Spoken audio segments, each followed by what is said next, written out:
Everyone. हमने last कुछ videos में इलेक्ट्रॉनिक्स की फर्स्ट यूनिट को कंप्लीट किया था। अब हम हमारी नेक्स्ट यूनिट को स्टार्ट करेंगे और उसका हमारा टॉपिक है फील्ड इफेक्ट ट्रांजिस्टर, जिसको हम FET भी कहते हैं। आपने ट्रांजिस्टर्स के बारे में लोअर क्लासेस में या 12th में पढ़ा होगा। और जो डायोड होती है वो होती है हमने डायोड के बारे में अभी लास्ट यूनिट में बहुत डिटेल में स्टडी किया। जो हमारी डायोड होती है वो 2 टर्मिनल डिवाइस होती है, जिसके अंदर 2 ही टर्मिनल्स पाए जाते हैं। जैसे हमने डायोड बनाई थी, एक साइड P एक साइड N। जितनी भी तरह की डायोड्स पड़ी थी उसमें सिर्फ 2 ही टाइप की क्या होते हैं, टर्मिनल होते हैं। अब हम स्टार्ट करने जा रहे हैं ट्रांजिस्टर।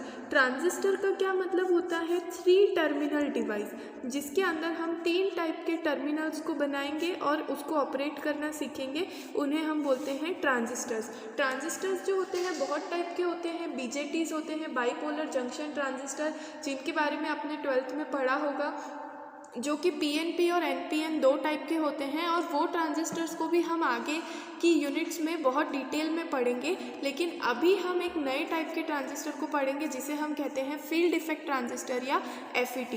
ये जो FET होते हैं ये 2 टाइप के होते हैं।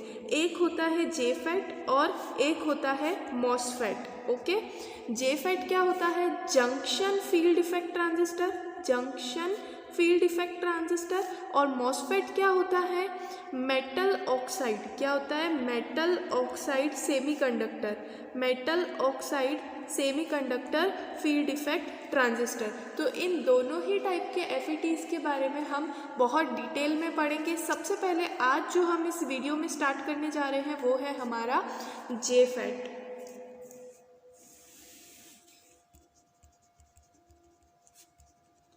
सबसे पहले हम JFET के कंस्ट्रक्शन को देख लेते हैं कि इसे किस तरीके से बनाया जाता है।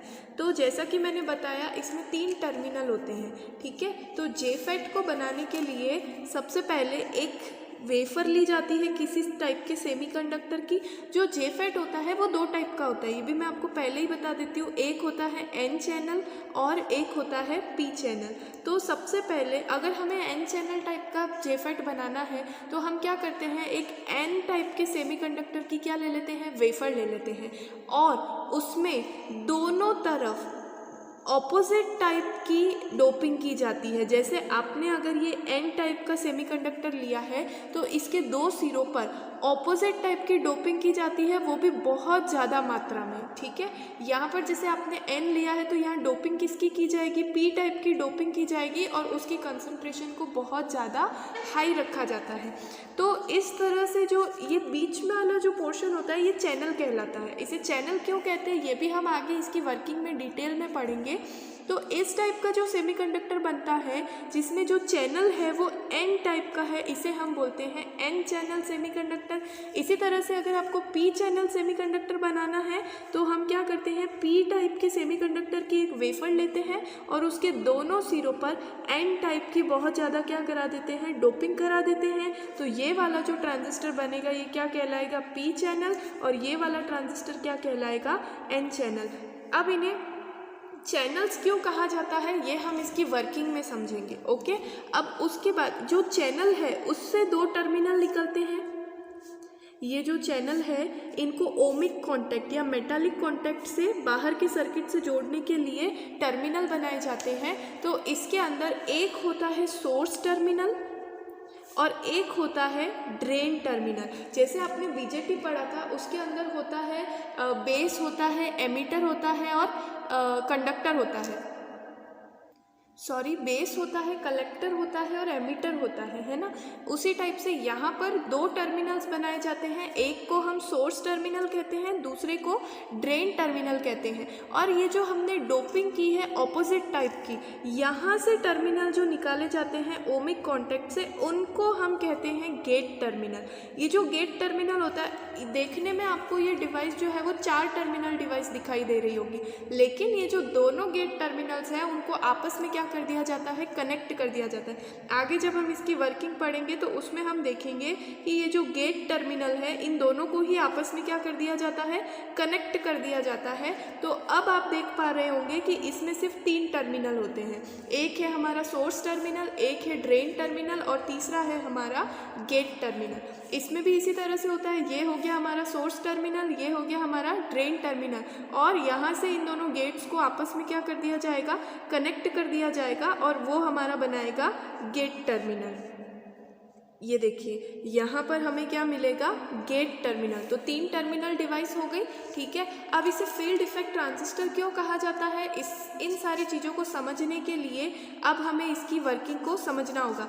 वर्किंग को देखने से पहले हम इसके सिंबल को देख लेते हैं कि इसको सिंबॉलिक फॉर्म में कैसे रिप्रेजेंट किया जाता है। तो इसका सिंबल बनाने के लिए हम कुछ इस टाइप से बनाते हैं।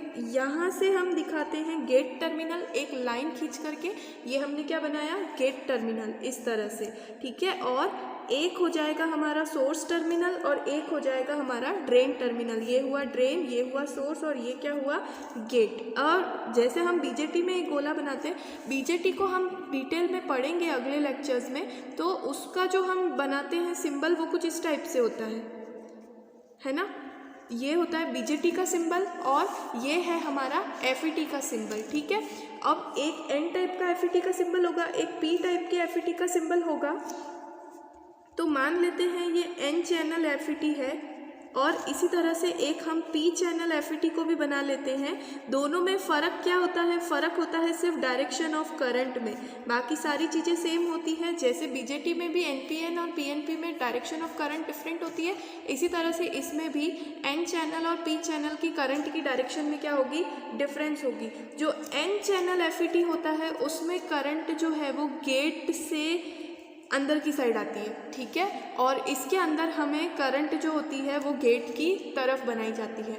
अब ये करंट की डायरेक्शन कैसे डिटरमाइन करते हैं, ये सारी चीज़ें हम इसकी वर्किंग में डिटेल में सीखेंगे। तो अब हम सीखते हैं इसकी वर्किंग।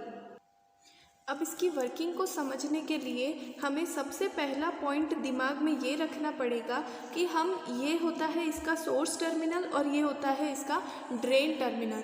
तो हम इस पर वोल्टेज इस तरह से लगाते हैं कि जो हमारे मेजॉरिटी चार्ज कैरियर्स हैं, है ना, बहुसंख्यक आवेश जो होते हैं, मेजॉरिटी चार्ज कैरियर्स, उनका फ्लो कहाँ से कहाँ तक होना चाहिए, सोर्स से ड्रेन की तरफ उनका क्या होना चाहिए, फ्लो होना चाहिए। सोर्स का मतलब होता है स्रोत, जहाँ से कोई भी चीज़ निकल रही है, और ड्रेन का मतलब होता है सिंक, यानी कि जहाँ पर कोई भी चीज़ जा करके ड्रेन हो रही है, ठीक है ना। तो ये इसके नाम से ही पता चल जाता है कि हमें इस पर वोल्टेज किसके बीच में, सोर्स और ड्रेन के बीच में जो हम यहाँ वोल्टेज लगाएंगे वो हमें इस तरह से लगाना चाहिए कि जो भी मेजॉरिटी वाले चार्ज कैरियर्स हैं, जैसे एन टाइप है तो एन टाइप में मेजॉरिटी चार्ज कैरियर्स कौन होते हैं, एन चैनल वाले की अगर मैं बात करूं तो मेजॉरिटी होते हैं इलेक्ट्रॉन्स, उन्हें कहाँ जाना चाहिए, सोर्स से ड्रेन की तरफ। और अगर मैं पी चैनल की बात करूं तो उसमें होते हैं होल्स, तो उनका फ्लो भी कहाँ होना चाहिए, सोर्स से ड्रेन की तरफ। तो हम एक बार कंसीडर कर लेते हैं एन चैनल का एग्जाम्पल, है ना। एन चैनल का एग्जाम्पल लेकर के इसकी वर्किंग को हम क्या करते हैं, स्टडी करते हैं। तो हमने मान लिया कि ये जो वेफर है वो किसकी है, एन टाइप की है, और यहाँ पर हमने जो ये डोपिंग की है वो किसकी है, पी टाइप की है, ठीक है। अब देखिए हमें क्या करवाना है, सोर्स से ड्रेन की तरफ क्या जाने चाहिए, इलेक्ट्रॉन्स फ्लो होने चाहिए। तो इलेक्ट्रॉन्स का सोर्स से ड्रेन की तरफ फ्लो होने के लिए क्या ज़रूरी है कि यहाँ का जो टर्मिनल है उस पर क्या आए, नेगेटिव चार्ज आए, तभी तो यहाँ से इलेक्ट्रॉन क्या होंगे, रिपल होंगे, प्रतिकर्षित होंगे, और वो ड्रेन की तरफ क्या करने लगेंगे, मूव करने लगेंगे। जैसे यहाँ पर अगर इलेक्ट्रॉन है वो इस नेगेटिव टर्मिनल से क्या होगा, रिपल होगा, और रिपल होकर के किसकी तरफ मूव करने लगेगा, ड्रेन की तरफ। तो यहाँ जो हम वोल्टेज लगाएंगे सोर्स और ड्रेन के बीच में वो कैसी होनी चाहिए, ड्रेन को हमें रखना है पॉजिटिव पर, ठीक है। तो जो भी हम वोल्टेज लगाएंगे ड्रेन की तरफ क्या होना चाहिए, पॉजिटिव आना चाहिए, और सोर्स की तरफ क्या आना चाहिए, नेगेटिव आना चाहिए, ठीक है। यानी कि इस साइड हम पॉजिटिव लगा रहे हैं, इस साइड नेगेटिव। अगर ये पी चैनल होता तो हमें यहाँ पॉजिटिव लेना पड़ता, तो हम इसकी पोलैरिटी को क्या कर देते, बैटरी की पोलैरिटी को चेंज कर देते। तो यहाँ तक चीज़ें समझ में आई। दूसरी चीज़ जो हमें ध्यान में रखनी होती है वो रखनी होती है कि जो यहाँ पर, अब ध्यान से देखना, यहाँ पर पी है, यहाँ पर एन है, यहाँ पर एन है और यहाँ पर पी है, तो दो जंक्शन बनेंगे। यहाँ पर हमारे पास कितने बन रहे, 2 पीएन जंक्शन बनेंगे। तो दूसरी बात हमें जो ध्यान में रखनी होती है कि जो 2 पीएन जंक्शंस हैं हमारे, वो क्या होने चाहिए, शुड बी रिवर्स्ड बायस। क्या होने चाहिए, शुड बी रिवर्स्ड बायस, यानी ये जो पीएन जंक्शन है यहाँ पर क्या आना चाहिए, रिवर्स बायसिंग आनी चाहिए, यानी पी साइड जो है वो जुड़ी हुई होनी चाहिए नेगेटिव टर्मिनल से और एन साइड जो है वो जुड़ी हुई होनी चाहिए पॉजिटिव टर्मिनल से। तो इसको हम कैसे करते हैं कि ये दोनों P जो है ये हमने एक कर दिए है ना, हमने क्या किया, दोनों P को लेकर के एक साथ मिला दिया।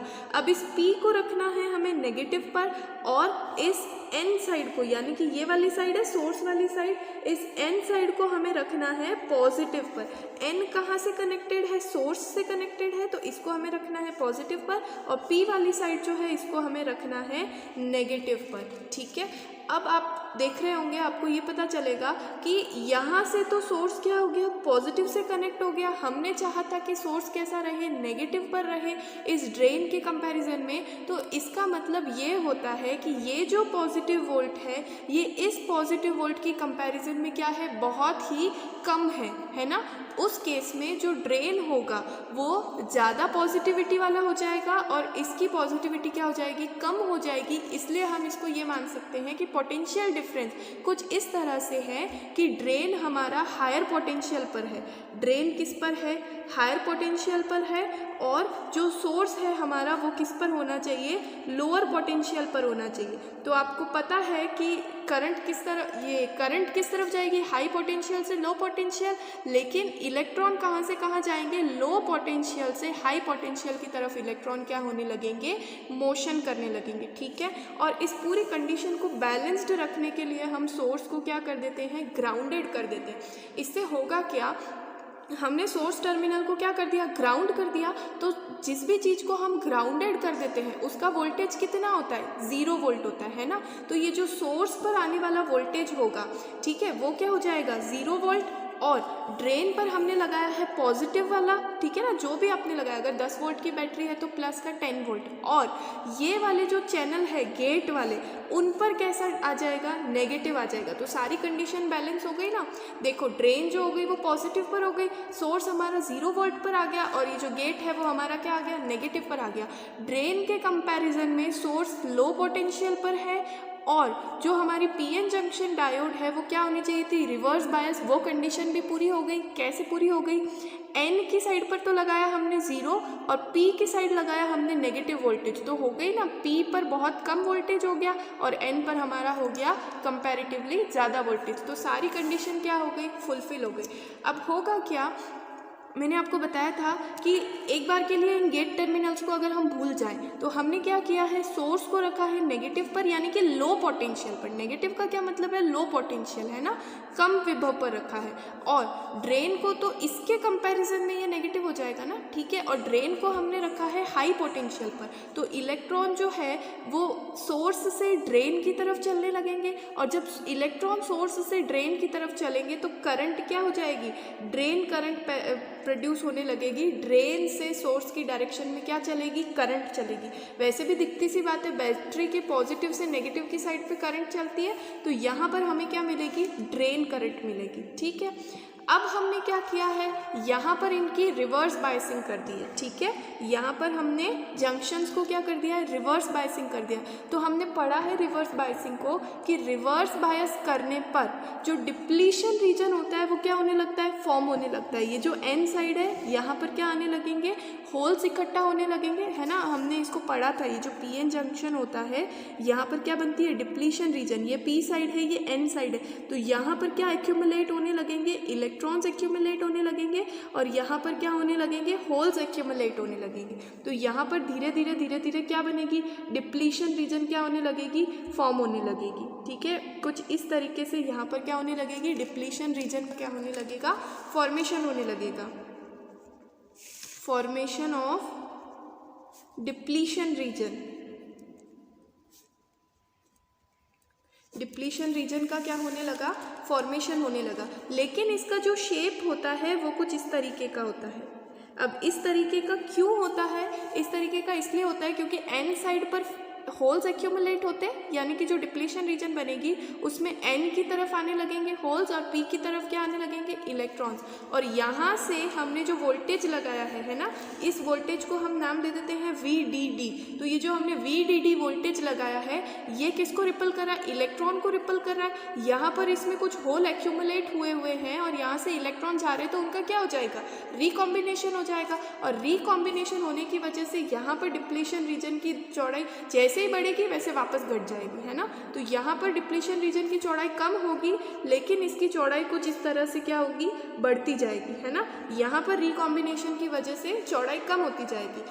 अब आप देखिए, जैसे जैसे इस वोल्टेज को बढ़ाएंगे, है ना, तो किसके बीच का वोल्टेज बढ़ रहा है। अगर मैं इसको सिंबॉलिक फॉर्म में बनाऊँ, ये देखिए, ये गेट है, ठीक है, ये है हमारा सोर्स, सॉरी ये है हमारा ड्रेन और ये है हमारा सोर्स, ठीक है ना। तो हमने जो बैटरी लगाई है VDD यानी ड्रेन से, ये वाली बैटरी है, ये कैसी है, पॉजिटिव है ना, इस तरीके से, लेकिन ये इस तरह से। लेकिन ये वोल्टेज कौन से दो टर्मिनल के बीच में आ रहा है, ये पूरा हमारा सोर्स टर्मिनल है ना, सोर्स को हमने ग्राउंड किया है।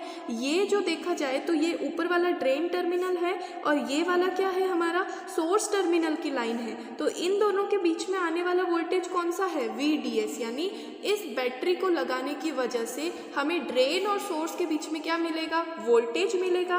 और यहाँ जो हमने कनेक्ट किया है ये छोटी वाली बैटरी, इसको हमने क्या किया, गेट को नेगेटिव रखा है ना। तो यहाँ गेट की साइड पे नेगेटिव और सोर्स की साइड क्या आ जाएगा, पॉजिटिव वाला आ जाएगा, है ना। ये किससे कनेक्टेड है, इस बैटरी को हमने VGG नाम दिया है, लेकिन वोल्टेज कौन से टर्मिनल के बीच में आ रहा है, G और S के बीच में। तो इस वोल्टेज को हम क्या कह देंगे, VGS कह देंगे। अगर हम इनकी पोलैरिटी की बात करें तो जो हमारा VDS है, ये देखिए, ये जो VDS है इसमें ड्रेन जो है, जो पहला लेटर है उसकी पोलैरिटी देखते हैं दूसरे के रेस्पेक्ट में। तो पहला लेटर क्या है, ड्रेन हमारा किस पर है, पॉजिटिव पर है सोर्स के कंपैरिजन में। तो जो हमारा VDS का साइन हो जाएगा वो क्या हो जाएगा, VDS हो जाएगा हमारा पॉजिटिव। और इसी तरह से अगर हम इस VGS की पोलैरिटी देखें तो जो हमारा पहला लेटर है, पहला लेटर क्या है, गेट, जो हमारा गेट है वो सोर्स के कंपैरिजन में क्या है, नेगेटिव पर है। तो VGS का सिंबल क्या हो जाएगा, नेगेटिव, ठीक है। अब देखिए, तो यहाँ पर हमने क्या देखा था कि हमने अगर ये गेट वाले को टर्मिनल को कनेक्ट नहीं किया था तो हमारी जो इलेक्ट्रॉन करंट है ID वो हमें किसकी तरफ से मिल रही थी, ड्रेन की तरफ से। यानी यहाँ से हमें क्या मिल रही थी, एक करंट मिल रही थी ID की तरफ से, ठीक है। और फिर जब हमने गेट वाले टर्मिनल्स को कनेक्ट किया तो वो इस करंट की वैल्यू को धीरे धीरे क्या कर रहा है, कम कर रहा है ना, क्योंकि जैसे जैसे हम यहाँ से वोल्टेज बढ़ाते जाएंगे, है ना, ये जैसे जैसे हम क्या करेंगे, यहाँ पर इस VGS की वैल्यू को बढ़ाएंगे ना, गेट सोर्स वोल्टेज को बढ़ाएंगे, तो यहाँ से इस डिप्लीशन रीजन की चौड़ाई क्या होती जाएगी, बढ़ती जाएगी। यहाँ पर रिवर्स बायसिंग क्या होती जाएगी, बढ़ती जाएगी। तो इससे ये इलेक्ट्रॉन के फ्लो को क्या करेगा, कम करेगा, ठीक है ना। यहाँ पर इसकी चैनल, यहाँ से होकर के इलेक्ट्रॉन फ्लो हो रहे हैं या चार्ज कंडक्टर्स फ्लो हो रहे हैं, इसीलिए इसको क्या कहा जाता है, चैनल कहा जाता है। लेकिन जैसे जैसे ये रिवर्स बायसिंग बढ़ेगी, यहाँ पर डिप्लीशन रीजन बढ़ने से इलेक्ट्रॉन के फ्लो को ये क्या करेगी, धीरे धीरे कम करेगी। और जैसे जैसे इलेक्ट्रॉन का फ्लो कम हो जाएगा, ये जो करंट मिल रही है हमें ID वो भी क्या हो जाएगी, कम हो जाएगी, ठीक है। तो VDD यानी कि ये जो VDS को बढ़ाने पर तो ID की वैल्यू बढ़ रही है ना, क्योंकि यहाँ पर नेगेटिव जितना ज़्यादा होगा वो उतने ही ज़्यादा इलेक्ट्रॉन्स को रिपल करेगा और इलेक्ट्रॉन इधर की तरफ जाएंगे तो ID की वैल्यू को क्या करेगा, बढ़ाएगा। यानी VDS को बढ़ाने पर ID बढ़ रही है और VGS को बढ़ाने पर यहाँ से रिवर्स बायसिंग बढ़ती है और ये चैनल धीरे धीरे क्या होता जाता है, छोटा होता जाता है और इलेक्ट्रॉन के फ्लो को रोकता है, जो कि ID को क्या करता है, कम करता है। तो यहाँ से अगर देखा जाए तो ID जो है वो किस पर डिपेंड करती है, VDS के तो डायरेक्टली प्रोपोर्शनल होती है और ID जो है वो VGS की क्या होती है, इन्वर्सली प्रोपोर्शनल होती है ना। ये रिवर्स बायसिंग बढ़ाने पर करंट कम होती है और यहाँ वाली बायसिंग बढ़ाने पर करंट की वैल्यू बढ़ती है। तो इससे हम ये कह सकते हैं कि ID is a function of VDS and VGS, ठीक है। क्या है ये? वोल्टेज का फंक्शन है, यानी कि इसको वोल्टेज को चेंज करने पर यहाँ पर करंट की वैल्यू क्या होती जा रही है? चेंज होती जा रही है। और यहाँ पर एक फील्ड जनरेट होने की वजह से, जब डिप्लीशन रीजन बनता है तो फील्ड जनरेट होता है। फील्ड जनरेट होने की वजह से इसकी करंट का क्या हो रहा है? चेंज हो रहा है, इसीलिए इसको फील्ड इफेक्ट ट्रांजिस्टर भी कहा जाता है, ठीक है। क्या कहते हैं इसको? Field effect transistor. तो ये हमने समझी एन टाइप के, एन चैनल के फील्ड इफेक्ट ट्रांजिस्टर की वर्किंग। इसी तरह से हम पी टाइप को भी समझ सकते हैं। इसमें बिल्कुल ऑपोजिट हो जाएगा, जो VDS होगी वो नेगेटिव पर रखी जाएगी, VGS पॉजिटिव पर रखी जाएगी, और बिल्कुल इसकी उल्टी डायरेक्शन में क्या होने लगेगी? करंट फ्लो होने लगेगी। और इस तरह से हम पी चैनल वाले की भी वर्किंग को समझ सकते हैं। I hope you understand.